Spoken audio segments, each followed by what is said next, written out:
There's a dude over there driving around with a broken tire, like flat tire.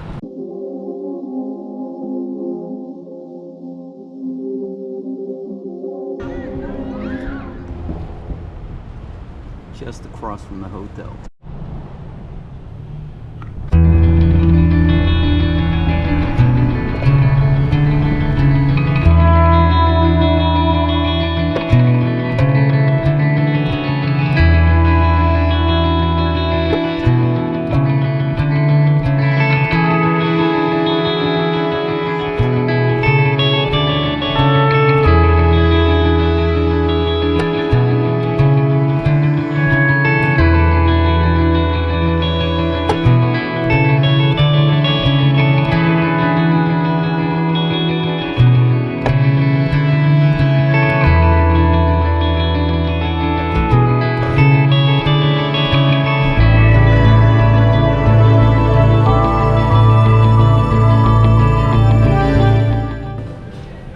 This looks way different than the other streets.